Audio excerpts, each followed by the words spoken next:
Quelqu'un pense-t-il pouvoir battre le Martien Jonas Vingegaard lors du Tour de France 2024? Difficile, surtout si l'on considère que la guêpe danoise de l'équipe Visma est un véritable monstre contre la montre et sur les plus hauts sommets. Cependant, il existe un duo de directeurs alopéciques qui croient encore au miracle. Il s'agit bien sûr de la paire unique de UAE Team Emirates, Mauro Gianetti et José Antonio Fernandez Machin. C'est pourquoi ils ont constitué une équipe terrifiante avec des billets de banque des Émirats Arabes Unis pour tenter de remettre le maillot jaune sur les épaules de Tadej Pogačar. Si rien de fâcheux ne se produit, ce seront les 8 coureurs endormis dans des caissons hyperbares prêts à conquérir le grand bouclé. Tadej Pogačar. Poggi est sans doute le cycliste le plus complet de la planète depuis 4 saisons. Il est celui qui a le plus de contrats publicitaires, le numéro 1 du classement UCI, 2 fois vainqueur du Tour de France et en plus son corps a la particularité de supporter comme un titan la populaire Formule Machin, le système d'amélioration des performances médicales appliqué par son directeur qui dans le passé a transformé des cyclistes comme Juan Jocobo ou Leonardo Piepoli en plus grands extraterrestres du peloton. Cependant, et bien qu'il ait remporté 3 victoires d'étape lors de l'édition 2023, le coureur slovène a souffert comme un chien lors de la dernière semaine du Tour de France et a terminé à une distance sidérale de Jonas Vingegaard au classement général. Cette année apporte également le défi emblématique d'essayer de gagner le Giro d'Italia et le Tour de France dans la même saison, ce qui n'est pas arrivé depuis 1998, lorsqu'un blond dopé jusqu'aux sourcils, Marco Pantani, a réalisé un doublé historique sur son compatriote coureur amateur Jean Ulrich.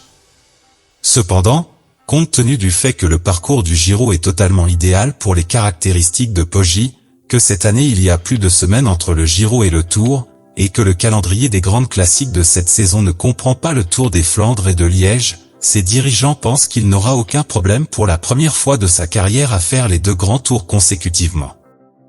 Pogačar dit que même s'il se sait inférieur à Vingegaard dans le contre-la-montre, il peut prendre l'avantage sur des terrains tels que les vignobles de Sterato, les sommets escarpés de courte distance et les étapes de moyenne montagne pour essayer de retenir Jonas sur l'énorme altitude du col de la Bonnette dans la dernière semaine du Tour. Si quelqu'un peut arriver en jaune à Nice pour la première fois de l'histoire et que ce n'est pas de l'équipe Visma, c'est un Pogačar blessé et surmotivé, sans aucun doute, j'aurais très tort si c'était Vingegaard. Et encore plus en connaissant le reste de ses coéquipiers. Adam Yates. Une fois de plus, le meilleur lieutenant de Poggi sera le léger grimpeur britannique, qui a d'ailleurs déclaré que son objectif était de veiller sur son leader et de le protéger tout au long de l'édition. Rappelons qu'il est déjà monté sur le podium à Paris lors de l'édition 2023 et qu'il a donc déjà réalisé l'un de ses principaux objectifs et rêves tout au long de sa carrière sportive. Machin l'a inclus dans l'équipe pour Tirreno Adriatico, où Tadej lui a promis de travailler en équipe pour donner une chance de victoire aux jumeaux de Simon Yates. S'il évolue dans les Watts 2023, Adam est l'un des meilleurs grimpeurs de la planète, et dans un rôle de Gregario, il a certainement prouvé l'année dernière qu'il pouvait être l'un des meilleurs au monde. Il aura l'occasion de briller seul à la Vuelta à España, alors au Tour, il sera concentré à 100% sur l'obtention du maillot jaune pour Poggi. Mais il ne sera pas le seul. João Almeida. Début du Tour de France pour le talentueux coureur portugais qui a si bien réussi dans les éditions précédentes du Giro d'Italia.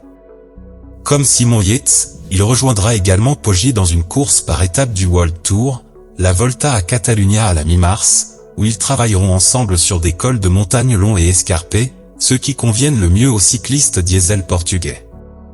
Il n'a jamais travaillé en tant que Gregario au cours de sa carrière, mais il sait qu'il sera le leader du UAE dans les Ardennes et qu'il aura ses chances dans des tours comme Paris-Nice ou le Tour de Suisse, où il sera sans doute le cobaye de Gianetti pour tester le feu d'artifice que nous verrons en France au mois de juillet. Un coureur polyvalent qui, en pleine forme, est l'un des meilleurs au monde. Juan Ayuso. La grande perle espagnole fait également ses débuts dans le Tour de France pour la première fois, formant un quatuor de luxe avec Almeida, Yates et Poggi pour les montagnes françaises.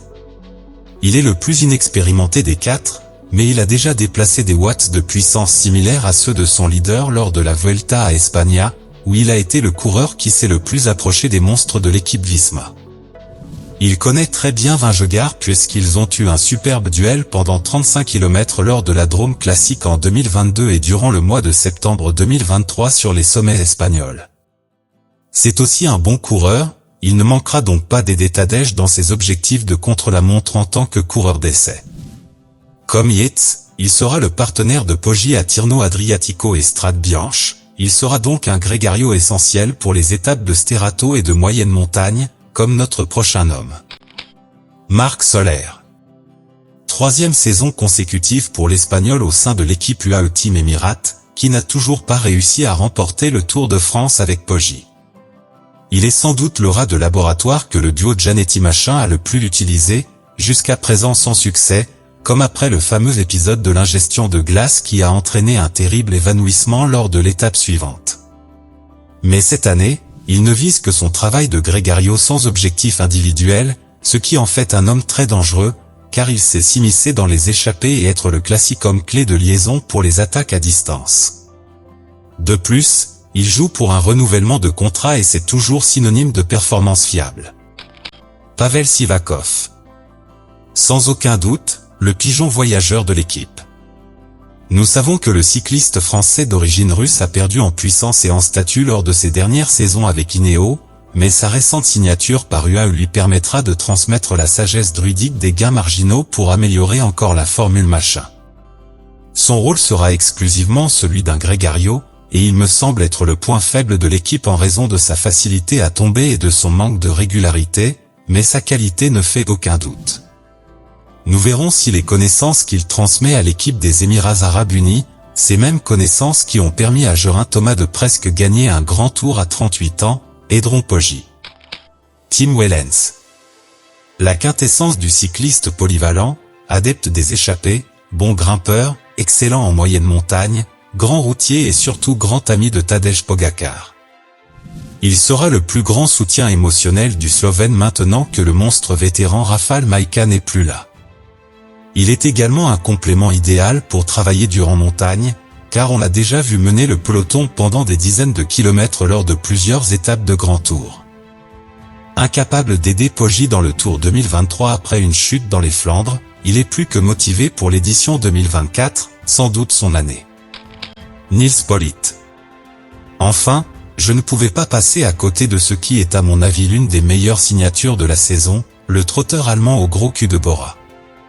Non seulement il apportera la sagesse druidique allemande, mais c'est aussi l'un des meilleurs sprinteurs de la planète qui sait déjà ce que c'est que de gagner plusieurs étapes du Tour de France lui-même. Il est au sommet de son expérience et sait déjà ce que c'est que de protéger les leaders sur les étapes plates. C'est aussi un véritable monstre sur la terre et les rochers, il sera donc essentiel dans les sections tout-terrain pour Poggi. La différence entre Mikkel Bjerg et cet autre Norvégien dont personne ne se souvient doit être remarquable chez Politt, qui est la cerise sur le gâteau d'une équipe absolument terrifiante qui, en d'autres saisons, aurait sans aucun doute remporté le Tour de France. Mais en sera-t-il capable cette fois-ci face aux Abeilles Visma de Vingegaard? Nous le saurons très bientôt.